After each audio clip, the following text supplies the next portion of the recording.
अगर आप शत्रुओं से बहुत ज़्यादा घिर चुके हैं और शत्रु शांत होने का नाम नहीं ले रहे हैं और आपके जीवन में बाधाओं के ऊपर बाधाएं उत्पन्न करते चले जा रहे हैं और किसी भी प्रकार से आपका जीवन जो है सुखमय नहीं हो पा रहा है, तो आज आप लोगों के लिए एक बहुत ही अच्छा प्रयोग लेकर के आया हूँ। आप उसको करके अपने शत्रुओं से निजात पा सकते हैं।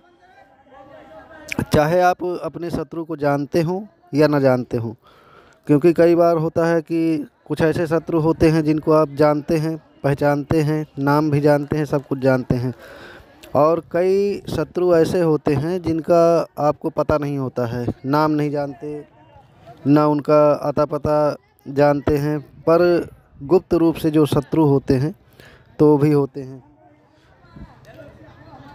गुप्त शत्रु जो होते हैं तो वो बहुत ही ज़्यादा खतरनाक होते हैं, क्योंकि जो सामने जिनको आप जानते हैं तो वो लोग सामने से लड़ते हैं, क्योंकि दो प्रकार से लड़ाई लड़ी जाती है आज के युग में, कि या तो आदमी सामने से लड़ता है और या तो फिर जो गुप्त शत्रु होते हैं या उस तरह से लड़ाई लड़ते हैं कि तंत्र मंत्र जादू टोना से किया कराया आपके ऊपर चुपचाप बढ़िया से करवा देते हैं और तंत्र मंत्र में शरीर का नुकसान होता है। कई बार ऐसे ही क्रिया भी करवा देते हैं कि तबीयत ही हमेशा ख़राब रही आए और आपका पैसा भी बर्बाद होता रहे और शरीर भी बर्बाद होता रहे। तो ये जो प्रयोग बताऊंगा, उपाय, टोटका भी कह सकते हैं इसको, ये उपाय सिर्फ़ और सिर्फ मंगलवार का है। इसे सिर्फ मंगलवार को ही किया जा सकता है और इसकी टाइमिंग जो है, समय, इसका समय जो रहेगा शाम के 5 बजे से 7 बजे तक का, इस बीच में आप कर सकते हैं, इसके अलावा नहीं। 5 बजे से 7 बजे तक शाम को, 7 बजे से पहले पहले ये क्रिया संपन्न हो जानी चाहिए। इसे पूरी श्रद्धा के साथ करते हैं तो ये प्रयोग बहुत ही अकाट्य है और बहुत ही बेहतरीन है, क्योंकि ये जायफल का प्रयोग है और जायफल जो है तंत्र में लौंग के समान ही चलता है। ज़्यादातर लोग जो है पुराने समय में जायफल से बड़े तंत्र को काट के अलग कर दिया करते थे। इस उपाय को आप करिएगा। जायफल एक ऐसी चीज़ होती है जिसकी खुशबू जो है माता लक्ष्मी को बहुत प्रिय होती है और इस उपाय से माता लक्ष्मी भी आपके ऊपर बहुत प्रसन्न होती हैं। इस उपाय को कौन कौन कर सकता है? स्त्री भी कर सकती हैं, पुरुष भी कर सकते हैं। स्त्रियां उस स्थिति में ना करें जब उनका महीना चल रहा हो, माहवारी, एमसी जिसे कहते हैं, उस दौरान नहीं करना है। जिस दिन मांस मदिरा का प्रयोग किया गया हो उस दिन इस उपाय को नहीं करना है। अब आप उपाय सुन लीजिए। एक सादा पेपर ले लेना है, बिल्कुल कोरा कागज़, जिस पर कुछ भी लिखा ना हो और बिल्कुल ही कोरा, जैसे कि उसमें लाइनिंग भी नहीं पड़ी होनी चाहिए। ताव जिसे कहते हैं, A4 साइज पेपर जो आता है वो ले लेना है। एक ब्लैक मार्कर ले लेना है, स्केच जिसे कहते हैं, काला स्केच, और 2 जायफल। बस इतनी ही चीज़ें आपको लगेंगी। पेपर पर सबसे पहले आपको लिख देना है बीचों बीच शत्रु। नाम नहीं लिखना है किसी का, सिर्फ शत्रु लिख देना है।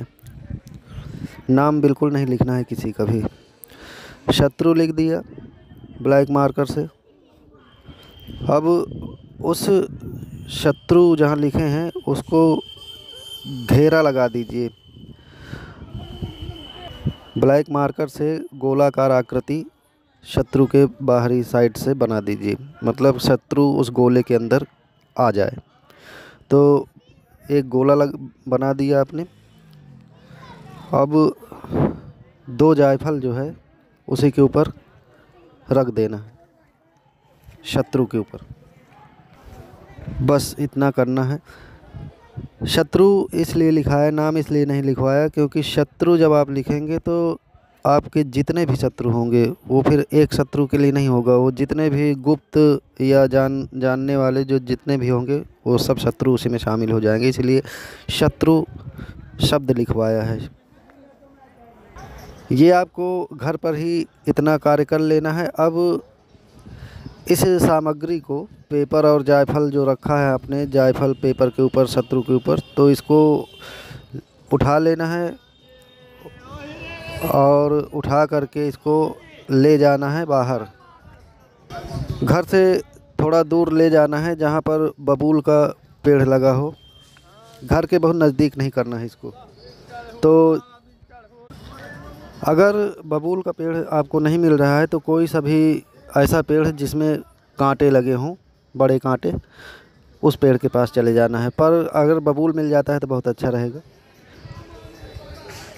घर से खोदने के लिए कुछ ले जाइएगा, जैसे कड़ी लकड़ी हो या कुछ भी हो कि जिससे खुदाई की जा सके। वहाँ पे उस बबूल के पेड़ के नीचे बैठ जाना है। बैठ करके सामग्री सामने रख लेना है और हनुमान जी से और भैरव बाबा से आपको ये प्रार्थना करना है, ये बोलना है कि हे प्रभु, मेरे जितने भी ज्ञात और अज्ञात शत्रु हैं, अकारण मुझे बहुत परेशान कर रहे हैं और इनको मैंने घेरे में ला दिया है। अब आप इन पर अपना ऐसा चक्र चलाइए कि ये स्वतः ही शांत हो जाएं। यदि नहीं मानते हैं तो आप इन्हें दंडित भी कीजिए ताकि मेरे जीवन से ये दूर हो जाएं और शत्रुता समाप्त कर लें और शांत हो जाएं। या फिर जैसा आप उचित समझें वैसे तरीके से आप इनको शांत कीजिए। मैं निर्दोष हूँ और मैंने इनके साथ कुछ भी गलत नहीं किया है, लेकिन ये बिना मतलब जितने भी शत्रु हैं मेरे जीवन में बाधा उत्पन्न करते चले आ रहे हैं। और भी अच्छे से आपको प्रार्थना कर लेना है और इस सामग्री को जो है वहीं खोद करके गाड़ देना है और ऊपर से मिट्टी डाल देना है और फिर चले आना है। आते समय और जाते समय आपको ये ध्यान रखना है कि आपको कोई टोके नहीं, बिल्कुल भी आपको किसी से बात नहीं करना है, शांति से जाना है, शांति से करके चले आना है। फिर आप देखेंगे कि क्या प्रभाव पड़ता है।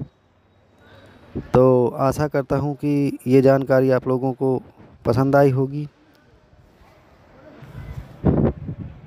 मिलते हैं अगले वीडियो में, तब तक के लिए जय माता की, जय भैरव।